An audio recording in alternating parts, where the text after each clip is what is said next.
오늘 말씀은 안디옥 교회 이야기인데요. 초대교회 때 유명한 교회죠. 안디옥 교회보다 먼저 생겼던 교회가 예루살렘 교회입니다.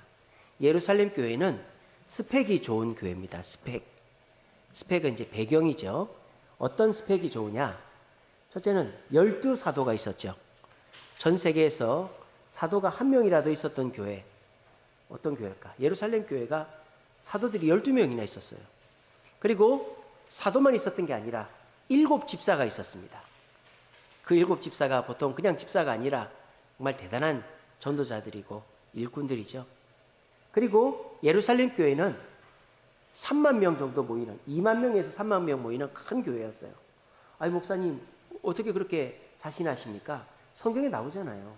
베드로가 첫 번째 설교에서 3천 명이 회개했죠. 베드로가 안진병을 일으키고 두 번째 설교에서 남자만 5천 명이 예수를 믿었다고 했어요. 그럼 노인이랑 애까지 합치면 한 10,000명 믿은 거죠. 그러니까 이래저래 다 따지면 2만 명 정도 되는 거예요. 그러니까 예루살렘 교회는 사도들이 12명이나 버티고 있고 7집사가 있고 교인 수가 많은, 재정도 풍부한 그런 스펙이 좋은 교회였습니다. 그런데 지금 예루살렘 교회 있을까요, 없을까요? 없죠. 사라져 버렸어요. 물론 뭐 한국에 예루살렘 교회 있긴 하지만 이름은 갖다 써도 초대교회의 그 예루살렘 교회가 지금까지 남아있지 않습니다. 그 이유가 뭘까요? 스펙은 좋은데 스토리가 없었기 때문이죠.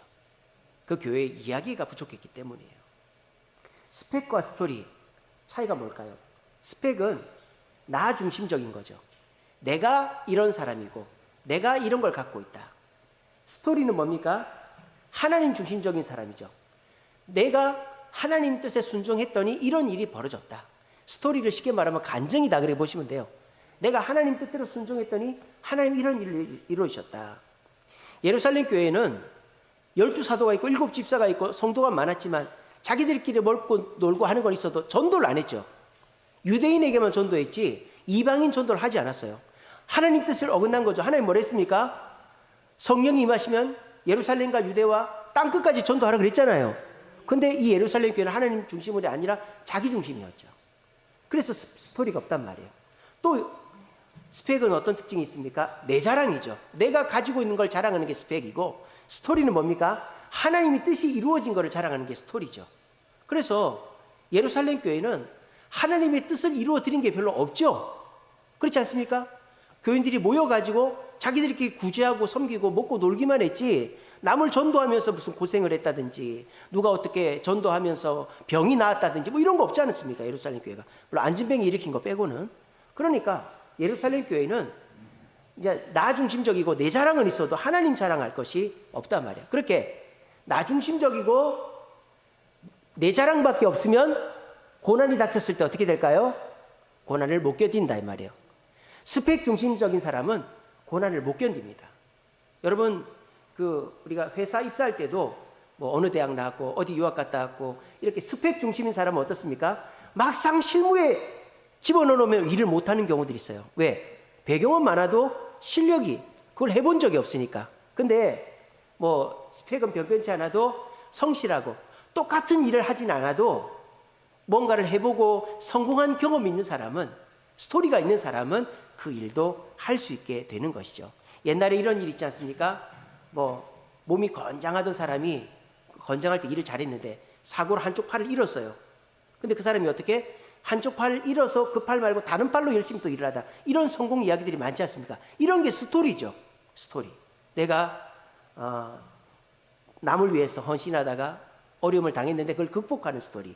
그게 스토리입니다. 그래서 스펙은 일시적인 것이죠. 내가 뭔가 자랑할 만한 거, 내 배경 이런 것들은 잠깐밖에 안 되는 거예요. 내가 잠깐 자랑하고 끝나는 거예요. 왜냐? 스펙은 증명이 안 되잖아요. 내가 뭐 영어 잘한다, 유학 갔다 왔다 이런데 그 다음에 그것으로 뭔가를 이루어내야 되는데 스펙만 좋아요. 그럼 이루어내는 게 없으면 증명이 안 되니까 사람들이 그 다음부터는 무시하고 깔보고 우습게 보는 것이죠. 근데 스토리가 있는 사람은 어떨까요? 처음에는 무시당할 수 있죠. 대학도 안 나온 사람이 저 정도밖에 안 되는 사람인데 막상 일을 시켜보니까 일을 잘한단 말이에요. 그런 사람은 어떻게 돼요? 점점 인정받게 되고 영원히 인정받게 되는 것이죠. 그래서 스펙이라는 것은 내가 자랑할 것을 준비해놨다가 자랑은 하지만 고난을 못 견뎌서 그냥 금방 흐지부지 되는 게 스펙이에요. 하지만 스토리, 내가 어려움을 겪고 그걸 해결해 본 사람은 그걸 통해서 인정받고 오래 간다 이 말이에요. 이 스펙과 스토리를 비교할 수 있는 딱 한 사람이 있는데 바로 바울입니다. 바울이 예수 믿기 전에는 사울이었고 예수 믿고는 바울이 되지 않습니까? 사울은 히브리어로 큰 자라는 뜻이에요. 바울은 로마 말로 작은 자라는 뜻이에요. 바울이 그렇게 변화가 됐단 말이에요.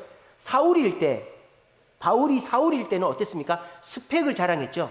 우리 아버지 로마인이고 우리 집 부자고 가말리엘 문화에서 공부했고 그리고 유대교에 열심히 있다. 자기 스펙을 자랑했어요. 사울이. 근데 그런 사울은 오래 가지 못했죠. 그 일을 오래 하지도 못했고 다메섹 가다가 예수님 만나서 그만둬 버렸죠. 근데 이 사울이 바울이 됐죠. 바울이 된 다음에 어떻게 합니까? 우리 아버지 로마인이고 우리 집 부자고 나 좋은 선생님 밑에서 공부했고 나 열심히 특신이다. 자랑합니까? 안 합니까?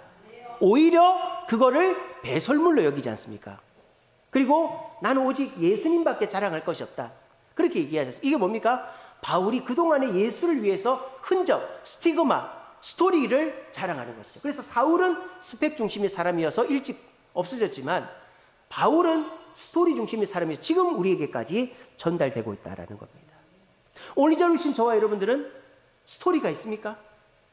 여러분들이 누군가한테 내 신앙을, 내 과거에 대해서 이런 어떤 내가 은혜 받고 잘된 것을 자랑할 만한 것들이 있습니까?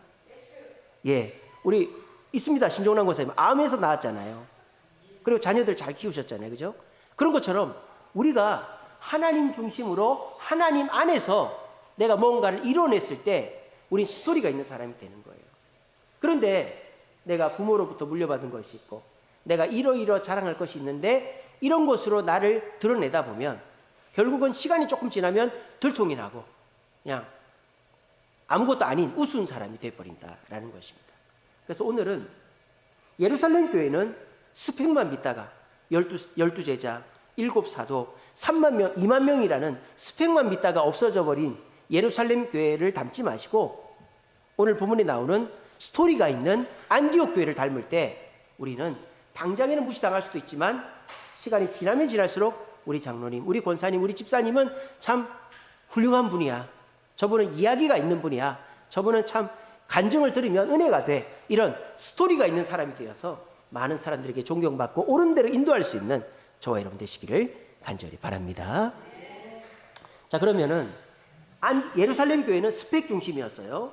안디옥 교회는 스토리 중심이란 말이에요.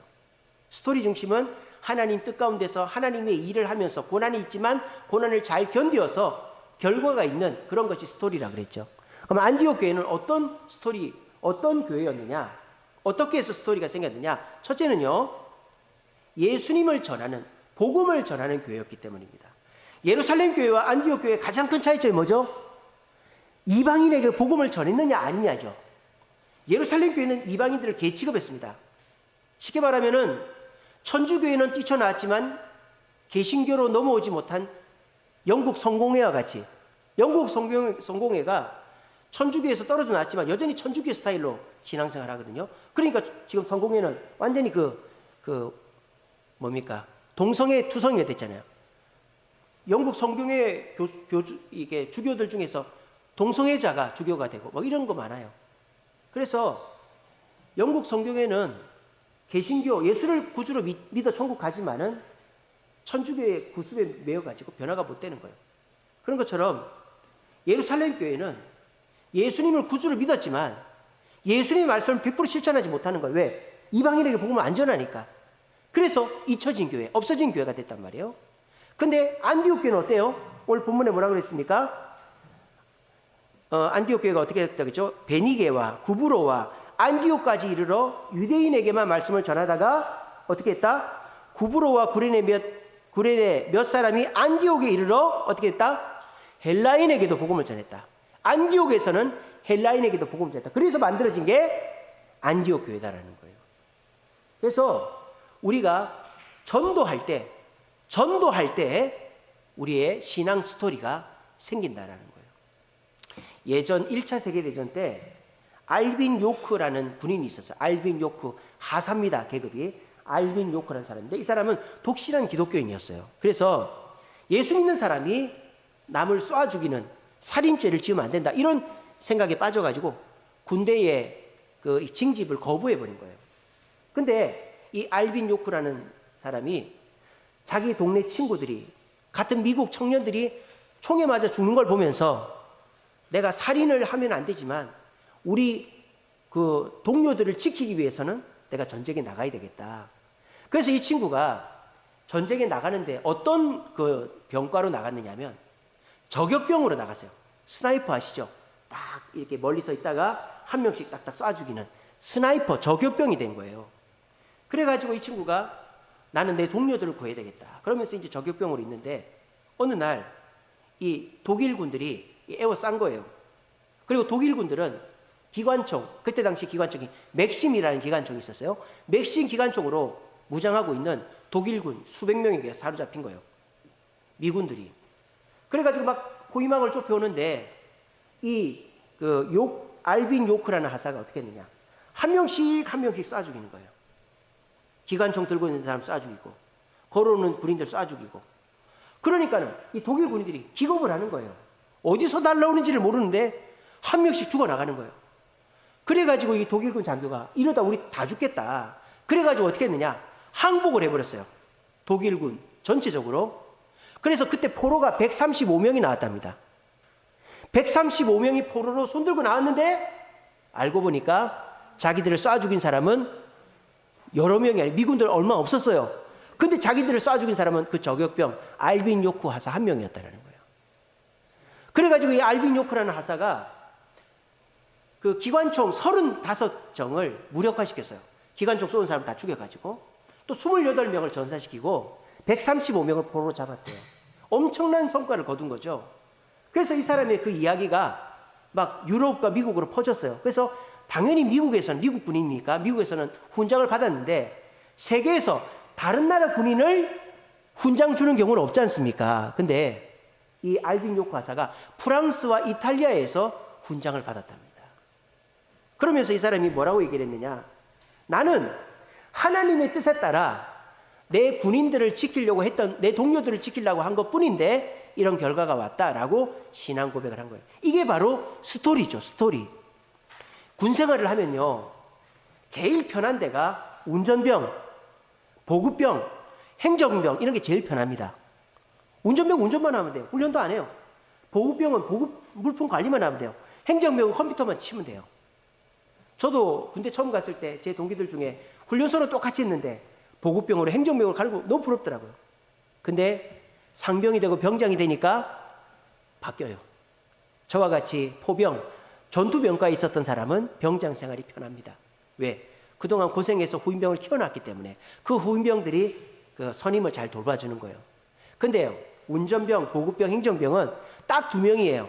그 분과에 사수, 부사수. 그러니까 누가 나를 챙겨주고 자시고 할 게 없어요. 다 내가 알아서 해야 되는 거예요. 그러니까 이 병장이 되고 말년이 돼가지고는 고생을 하는 거예요. 그리고 저같이 군대에서 매 맞고, 제가 여러 번 말씀드렸잖아요. 저를 때린 놈이 그 단추를 때려가지고 손이 팅팅 부었는데 넘어져서 다쳤다 그러라고. 그랬더만 우리 고참들이 밥 타주라고. 근데 밥도 타다 줬다 그랬잖아요. 제가 그렇게 맞고 군대 다녔는데 이등병 마지막 때 우리 고참이 이제 박희재 교회 가는 거 막은 사람 혼난다. 그래가지고 제가 교회 열심히 다니고. 또 제가 포병인데 3포반, 6군단 기준, 5군단인가 6군단 기준 포반이었는데 이등병이 1병 수준을 해야 되는 거예요. 근데 맨날 얼차려 맞고 포탄 들고 뛰고 맞고 이랬는데 포술 경연대 나가면 항상 제가 사수로 나가가지고 1등 해가지고 휴가를 너무 많이 나가가지고 어떨 때 휴가도 안 나가고 그랬었어요. 그러니까 저는 어떻습니까? 보급병, 행정병, 무슨 운전병이 부럽지만은 저는 전투병과 포병을, 그것도 제일 힘든 사수를 제대할 때까지 했기 때문에 할 얘기가 많은 거예요, 저는. 이게 뭐예요? 내가 해야 될 일을 하면 스토리가 생긴다 이 말이에요. 근데 내가 해야 될 일은 안 하고 그냥 다른 것만 하고 있으면 스토리가 안 생긴다 이 말이에요. 우리 예수 믿는 사람이 해야 될 가장 중요한 일이 뭐죠? 전도죠, 전도. 근데 전도가 너무 어려우니까 전도 말고 다른 거를 하면은 우리에게 스토리가 생길 게 없어요. 그렇지 않습니까? 그 주일날 교회 오는 걸 가지고 내가 스토리가 있다고 말할 수가 있어요? 내가 헌금하는 거 가지고, 물론 헌금을 지나도록 하고 뭐 여러 가지 스토리가 있을 수 있겠지만, 내가 일반적으로 신앙생활 하는 것과는 스토리가 없어요. 근데 내가 전도할 사람이 없는데 주님께 기도했더니 누구를 만나게 해주시고, 그 사람하고 약속했는데 안 나오고, 근데 그 사람 고면했더니 바로 화를 내고, 또 약속 시간에 안 지키고, 근데 그 다음 주에 나오고, 그 사람이 안 나오고 다른 사람, 이게 스토리 아닙니까? 전도할 때 성령께서 역사하셔서 스토리가 생기는 거예요. 여러분, 사람이요, 스토리가 있어야 시간이 길어집니다. 삶이 재미가 있어요. 스토리가 없는 사람이 어떤 사람인지 아세요? 똑같은 일을 하는 사람이 스토리가 없는 사람이에요. 아침에 일어나서 밥 먹고 똑같은 데 가고 똑같은 거 보고 똑같은 사람 만나고 똑같은 길 가고 똑같은 일 하다가 집에 들어오고, 그럼 하루 종일 한 게 있을 것 같을까요? 없을 것 같을까요? 한 게 없어요. 왜? 어제도 그 일을 했고 오늘도 그 일을 했고 내일도 그 일을 할 거기 때문에, 그렇게 똑같은 일을 하면서 사는 사람은요, 시간이 금방 갑니다. 일주일이 언제 갔는지 몰라요. 근데요, 저는 이번 주가 꼭 한 달 지난 것 같았어요. 월요일 날 새벽 기도 끝나자마자 경주까지 5시간 걸려가지고 내려갔습니다. 11시부터 시작이기 때문에. 경주 내려가서 수요일까지 세미나하고, 그리고 이제 올라왔습니다. 그 수요 기도했습니다. 목요일 하루 비었어요, 이번 주에. 목요일은 설교 준비하고. 금요일 날 새벽 4시에 일어나서 새벽 기도하고, 새벽 기도 끝나고 바로 인천 갔어요. 늦을까봐. 또 인천지방법원이 주차장이 없어가지고 늦게 가면 주차를 못해요. 도착하니까 9시더라고요. 재판은 11시인데 2시간 거기서 차에서 잤어요. 피곤해가지고. 그리고 재판 갔다 와서 주보 만들고 그 팝콘 전도하고 또 홈페이지 관리하고 금요 기도회 하고, 그리고 이제 토요일 날 제가 또 부산에 결혼식 가야 되잖아요. 주보 미리 다 찍어놓고 쓰레기 다 비워놓고 토요일 날 해야 될 일 제가 다 해놓고 홈페이지도 다 해놓고 그렇게 하고 집에 간 거예요. 그러니까 집에 가니까 시간 12시간 됐더라고요. 그리고 자고 토요일 날 새벽 4시에 일어났습니다. 4시에 일어나서 씻고 저 잠실 송파에 5시 반에 버스가 출발해요. 그래서 5시까지 갔죠. 버스 타고 11시 부산에 11시 결혼식 갔어요. 빨리 출발하면 되는데 2시에 출발하는 거예요 또. 왜냐하면 친척들이 있으니까는 뭐 자기들끼리 시간 보내야 되겠죠. 2시에 출발하니까 마음이 급한 거예요. 7시까지 장시장 가야 되는데 버스가 자꾸 늦어지는 거예요.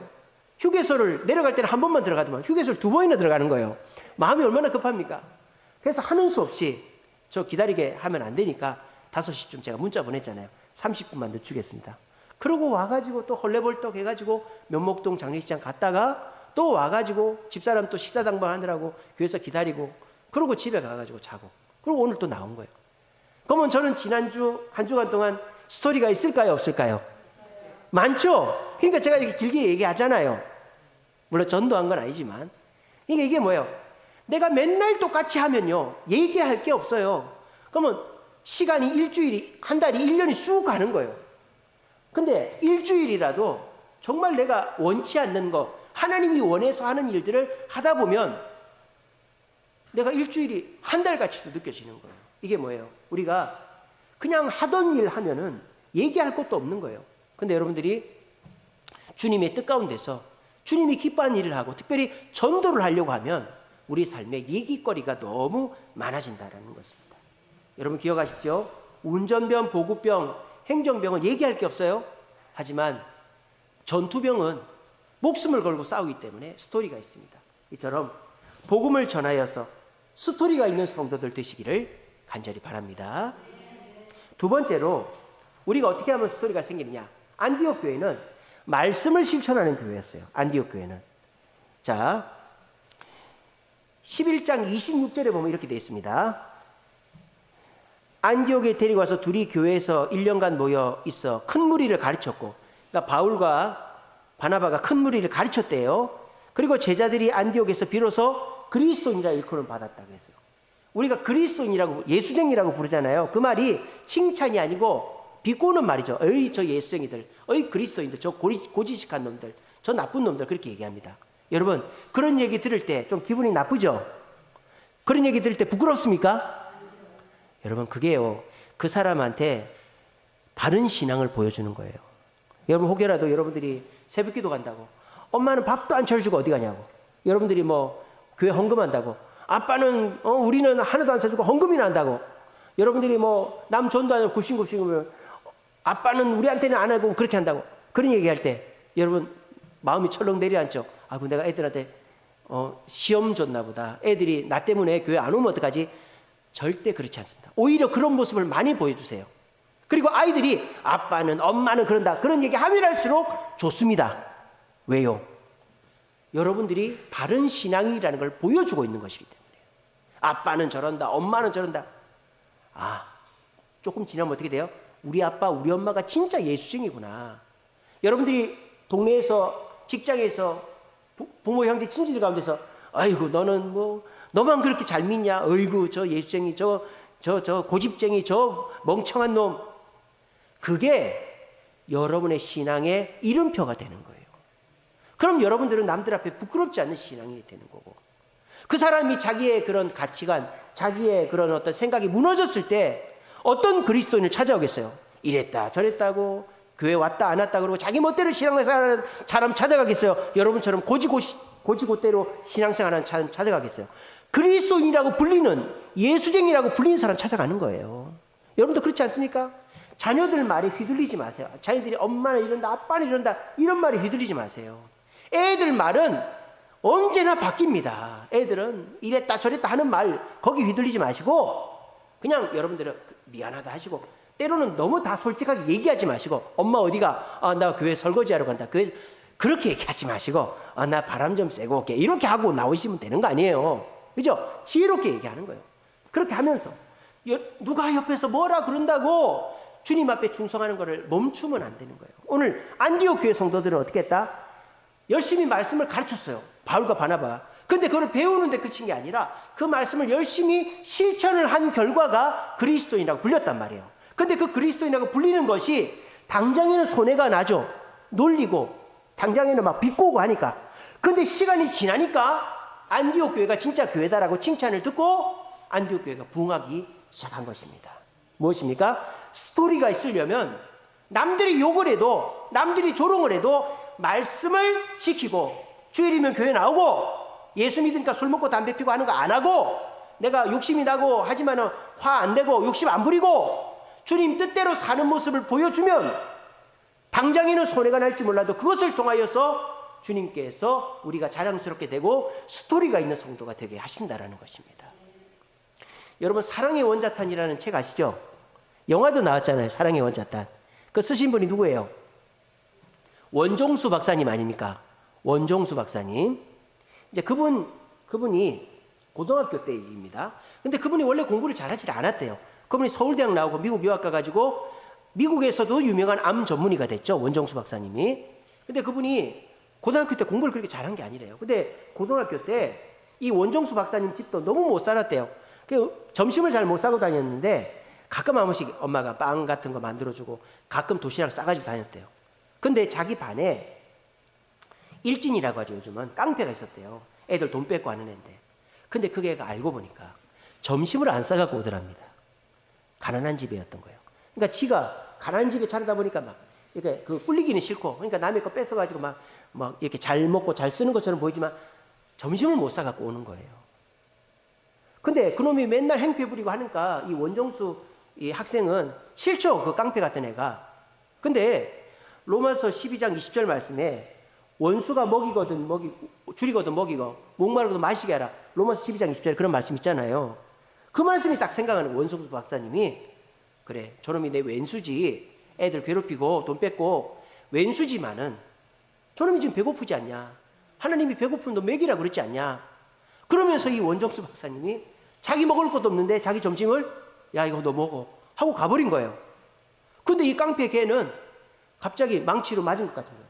아무도 자기에게 이렇게 잘해주지 않고 자기가 깡패라고 놀리기만 하고 막 뭐라고 하고 이랬는데, 그 원종수 박사님이 이렇게 도시락을 주고 가니까 얘가 눈물을 펑펑 흘리면서 찾아와가지고 고맙다고 막 그렇게 했다는 거예요.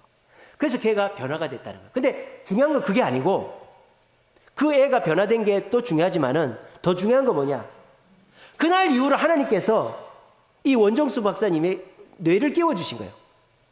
이상하게 책만 보면 다 머리에 남고 성적이 오르는 거예요. 그래서 서울대학교를 갔다는 거 아닙니까? 서울대 의대를 나와가지고 미국 유학을 가서 암 전문의가 됐다는 거예요. 이게 뭐예요? 하나님의 말씀을 실천하면 당장에는 손해가 오죠. 내가 먹을 점심이 없고 욕을 먹죠. 하지만 하나님의 말씀을 실천할 때 스토리가 생겨서 그런 간증이 생겨난다라는 거예요. 오늘 자리에 오신 여러분, 여러분들은 얼마나 말씀을 내 삶 속에서 적용하려고 애를 쓰십니까? 말씀은 말씀이고 나는 나지 이러면은 얘기할 게 없어요. 말씀은 말씀이고 나는 나다 이러면은 그냥 나는 내 욕심대로 사는 것밖에 없겠죠.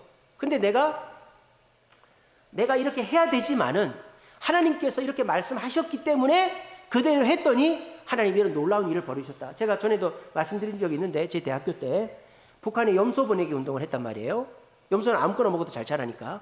그래서 제가 그때 15만 원 용돈 받았는데 그걸 한꺼번에 하나님께 드렸다 그랬죠. 그 헌금을 했어요. 기부를 했어요. 그리고 제가 이제 학교 다닐 돈이 없는데 버스 정류장에 가서 친구한테 빌리고 밥 먹을 때 또 누구한테 빌리고 일주일을 보냈는데 그 다음부터 돈이 없었는데 누가 와가지고 10만 원을 주고 갔다. 제가 그렇게 얘기했잖아요. 이게 뭐예요? 이게 스토리 아니에요, 스토리. 하나님 말씀을 실천하면 하나님이 스토리가 생기게끔 해주신다라는 것입니다. 오늘 여기 나오신 저와 여러분, 우리가 참 재미없는 신앙생활 하는 경우들 있죠. 그냥 하나님 말씀인 줄 알지만은 오늘 우리가 오전 예배 때 아브라함이 복의 근원이 되려면 순종한 것처럼 하나님 뜻인지 알지만은 내 뜻과 쌍을 섰을 때 어쩔 수 없이 내 뜻을 선택하면 우린 얘기할 게 없어요. 남들한테 간증할 게 없어요. 근데 어떨 때 간증거리가 생기느냐? 내 뜻이 있고 내가 해야 될 일이 있지만은 하나님 뜻 때문에 내 뜻을 내려놨을 때 간증거리가 생기고 반드시 하나님이 축복을 주시는 것입니다. 이 사실을 기억하시고 여러분들도 말씀을 실천하여 처음에는 그리스도인 예수형이라고 놀림받을 수도 있겠지만 지나면 지날수록 인정받고 칭찬받아서 스토리가 있는 저와 여러분 되시기를 간절히 바랍니다. 마지막으로 안디옥 교회는 어떻게 스토리가 생겼느냐? 성령께 순종하는 교회였죠. 어떻게 순종합니까? 그 사도행전 13장 2절에 보면 하나님께서 이 안디옥 교회에다가 선교사를 파송하라고 그랬어요. 선교사를. 그래서 기도를 합니다. 그러면 그 선교사를 파송하면 물론 훌륭한 사람, 준비된 사람, 잘할 사람을 보내야 되지만 성령께 기도했더니 누구를 보내라고 결론이 나왔는지 아세요? 누구를 보내라고 그랬어요? 바울과 바나바를 보내라는 거예요. 바울과 바나바가 누굽니까? 안디옥 교회 담임 목사, 안디옥 교회 핵심 리더 아닙니까? 근데 이 두 사람이 가버리면 안디옥 교회가 잘 못 될 수도 있잖아요. 그런데 이 안디옥 교회 성도들은 하나도 고민하지 않고 그 두 사람을 선교사로 파송합니다. 성령의 뜻이 그렇기 때문에. 그랬더니 안디옥 교회도 잘 되고 그 두 사람도 복음을 잘 전했다라는 것이죠. 우리가 하나님 뜻이 성령께서 인도하시지만 자꾸 그 성령의 뜻을 거스르고 내 마음대로 하면은 새로운 일이 일어나지 않는 거예요. 우리 그런 얘기 있지 않습니까? 애들이 귀찮고 사람이 귀찮아서 혼자 살면 어떻습니까? 편하긴 하죠. 편하긴 하지만 삶이 재미가 없는 거예요. 근데 애들이랑 살고 남들이랑 부딪히고 하면 어떻습니까? 불편하죠. 불편하죠. 하지만은 재미가 있는 거예요. 제가 몇 번 우리 장모님도 그래요. 우리 애들이 11시에 이제 알바 마치고 오면 피자를 자주 갖고 옵니다. 그러면 제가 장모님 피자 드세요 하면은 일어납니다. 저녁 먹으라면 저녁을 안 먹습니다. 그 일하시는 집에서 저녁을 먹고 오거든요. 그래서 장모님 저녁 드시죠? 그러면 안 먹어요, 저녁은. 근데 애들이 피자 갖고 오면 그는 꼭 드십니다. 피자가 맛있나 봐요. 그 애들이 또 맛있는 거만 갖고 오거든요. 아유, 우리 장모님 혼자 사시면 맨날 라면만 드실 거예요, 맨날. 맨날 김치 했으니까 라면, 파김치 했으니까 라면, 총각김치 했으니까 라면. 맨날 라면만 드신대. 우리가 이것도 드셔보시죠. 그러면은 그리고 또 이제 아이들 치킨 튀겨준다고 또 치킨도 튀겨, 그것도 먹고. 그러니까 누군가하고 같이 부딪혀야 새로운 거를 경험하지, 나 혼자 편하자고 하면은 아무 생활이 재미가 없는 거예요. 마찬가지예요. 성령의 인도를 따라서 행동하다 보면 새로운 일도 나타나고 그 새로운 일이 잘 되어서 자랑거리, 스토리가 생기게 되는 거예요. 제가 지난 수요기도 때인가, 지난주일 오후 예배 때구나. 그 성형외과 의사 황진희 집사님 이야기 간증 제가 얘기해 준 거 기억나십니까? 성형외과 의사인데 애 셋 낳다가 문제가 있었던 거.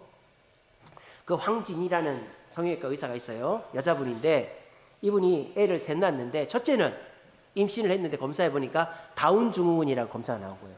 그래서 안 낳으려고 그랬는데 그 남편이 믿음이 좋아가지고 장애가 있어도 낳아야지. 낳아보니까 멀쩡한 거예요. 둘째는 제가 이제 다시 그 간증을 봤는데 체중 미달이었던 거예요. 체중 미달. 자세히 보니까. 그래서 병원에서 뭐라 그랬냐면 애가 태어나서 체중이 2kg를 못 넘으면 인큐베이터에서 2kg 넘을 때까지 있어야 된다 그랬대요. 그래서 자기 친정엄마한테 얘기했대요. 엄마, 애가 2kg가 안 돼 지금. 그래서 안 넘으면 그냥 인큐베이터에 있어야 되니까 그렇게 알아. 그랬더니 그 엄마가 이제 권사님이에요. 아니야.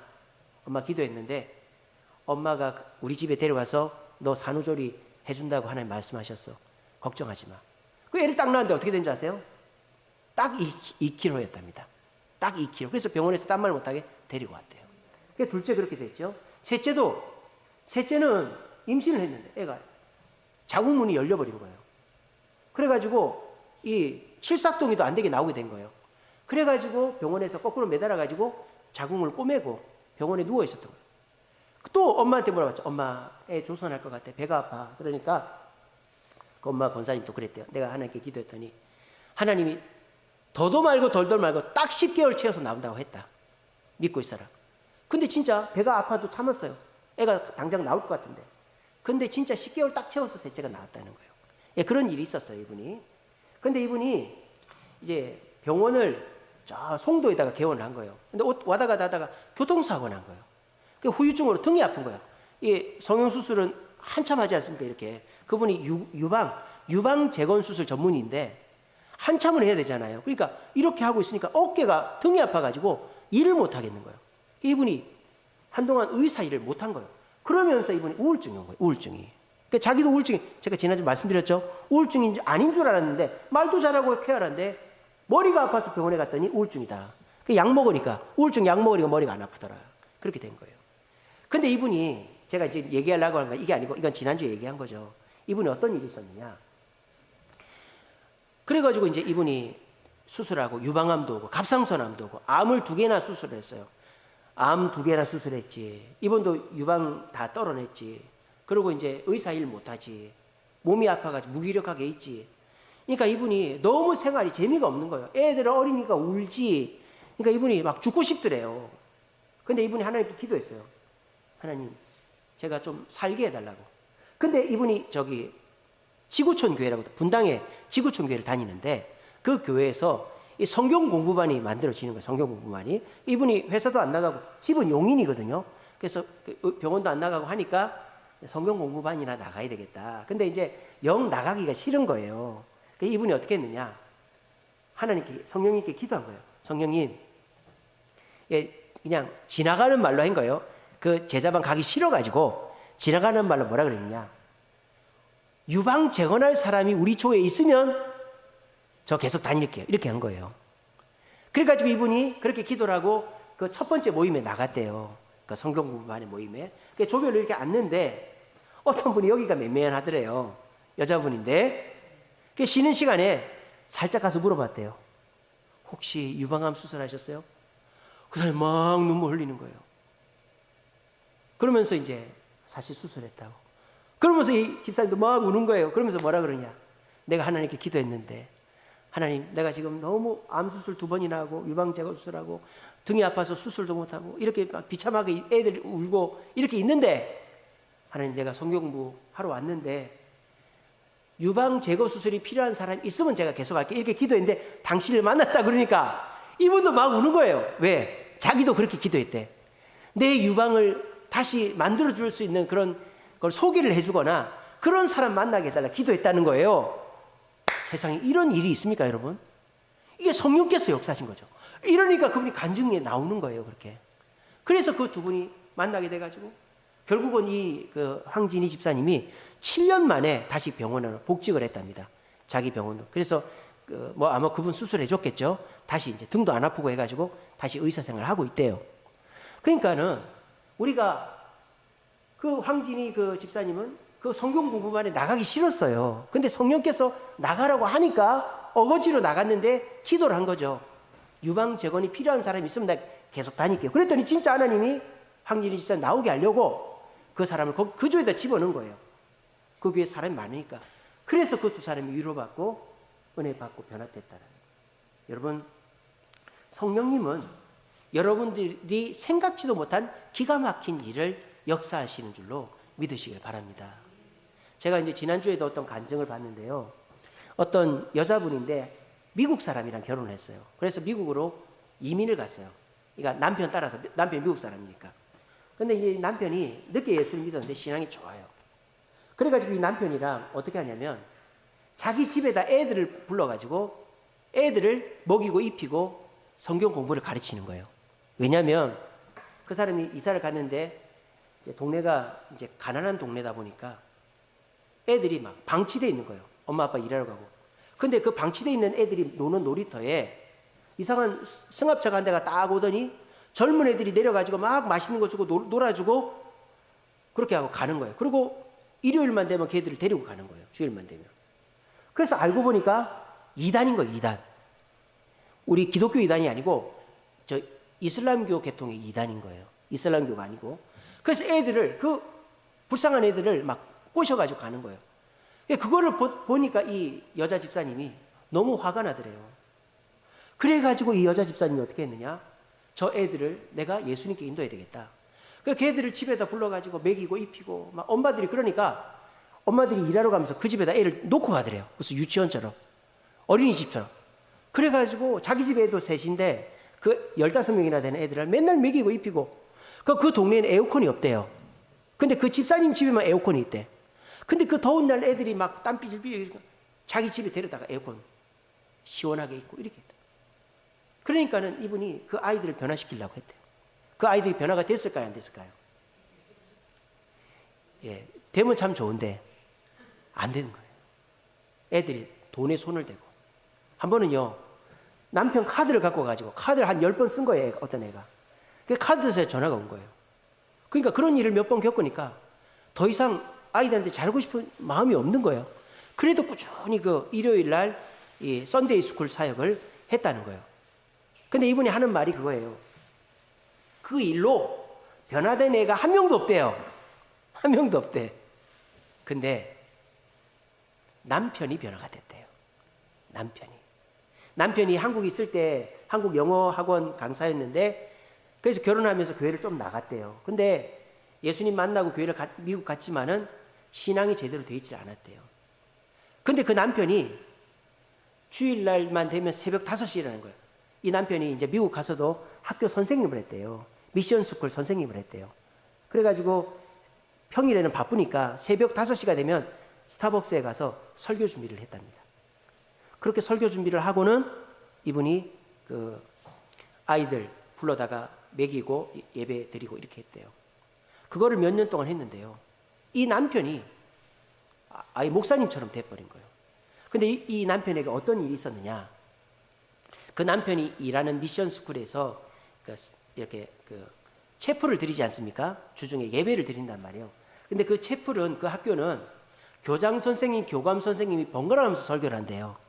교사들은 설교를 하지 않는데요. 근데 어느 날 갑자기 교장 선생님도 없고 교감 선생님도 없게 된 거예요.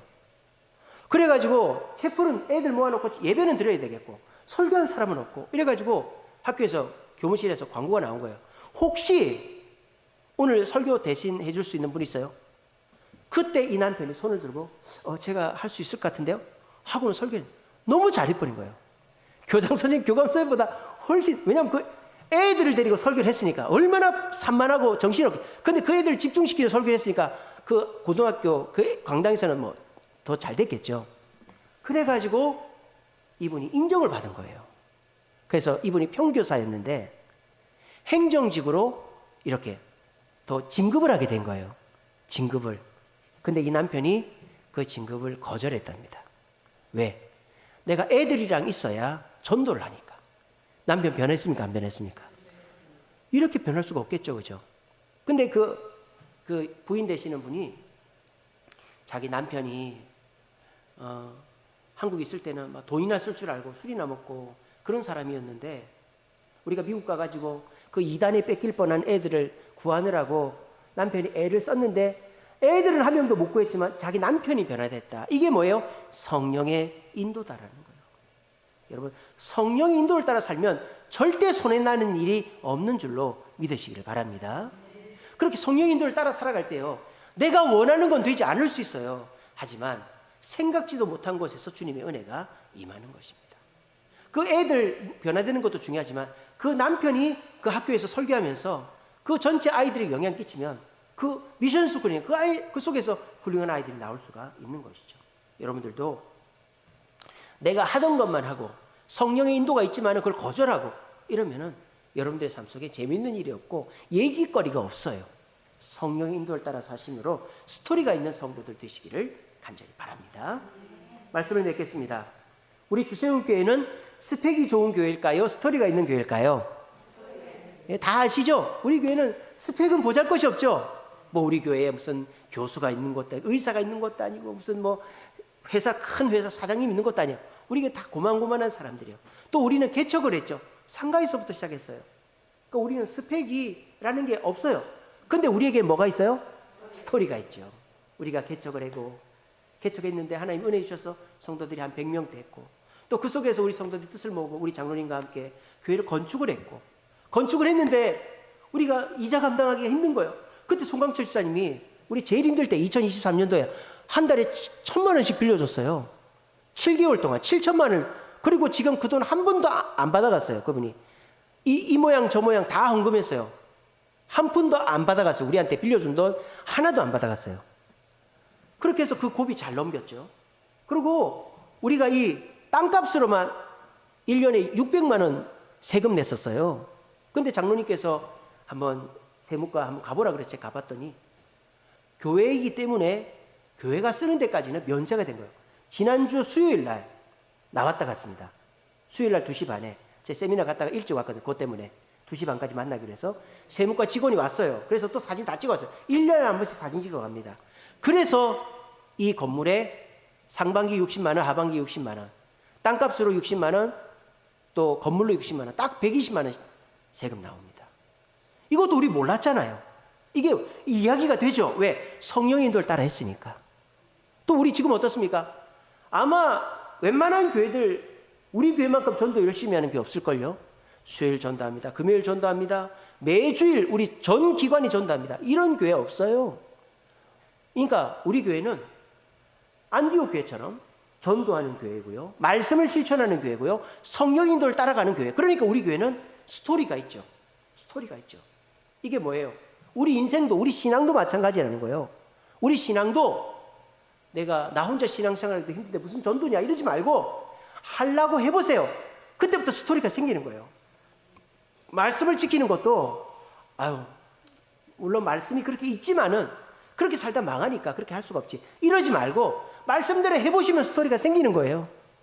그리고 내 뜻대로 이렇게 해야 되는 줄 알지만 성령 인도를 따라 실천하면 스토리가 생기는 거예요. 여러분들의 자랑을 뭐로 삼습니까? 내 남편이 이런 사람이야. 내 애들이 이렇게 했어. 내 주변 사람, 우리 집안 친척 중에 이런 분이 있어. 이건 여러분들의 스펙이지 아니잖아요. 스토리가 아니잖아요. 여러분, 나의 스펙, 나의 스토리는 신앙생활 하면 쌓이는 겁니다. 우리가 뭐 세상에서 공부 많이 하고 좋은 부모 만나고 돈이 많으면야 자랑할 스펙이나 스토리가 있겠죠. 근데 우리는 그런 게 아니지 않습니까? 그렇다고 우리가 무슨 뭐 이렇게 불쌍한 사람처럼 아무 말도 못하고 쭈그려 있어야 됩니까? 아닙니다. 여러분들도 얼마든지 얘기할 거리가 많은 사람이 될 수 있습니다. 어떻게 하면? 주님 안에 있으면, 주님 안에서 전도하면, 주님 안에서 말씀을 실천하면, 주님 안에서 성령 인도를 따라 살면 여러분들이 스펙이 없어도 얼마든지 스토리가 있는 사람이 될 수가 있습니다. 이 사실 기억하시고 우리 한번 해보세요. 6월 21일 초청주일입니다. 전도할 사람 없죠? 다 교회 다니고 몇 번 얘기해도 안 오고 요즘 사람들이 다 교회를 욕을 하고. 여러분 그렇지만 우리가 전도를 포기하지 않는 거예요. 여러분 어제 우리 본당이 가득 찼던 거 아십니까? 어제 우리 장로님이, 저는 이제 결혼식 때 못 봤는데 장로님 오셨는데 300명이 왔대요. 어제 우리 본당에 300명이 들어오더라고요. 그래서 막 우리가 원래 여기가 6명, 여기가 5명 이렇게 앉을 수 있거든요. 다 합치면 200석이에요. 여기가 꽉꽉 앉으면. 근데 지난주 300명, 어제 300명 앉았대요. 장로님 말씀하시는데 이제 그렇게 되면 여기 7명, 6명 이런 식으로 앉았다는 얘기예요. 어제 우리 교회에서 모아주택 설명회가 있었어요. 그러니까 모아주택 설명회가 뭐 우리가 의도한 건 아니지만 하나님께서 사람을 모이게끔 해주신 거죠. 그죠?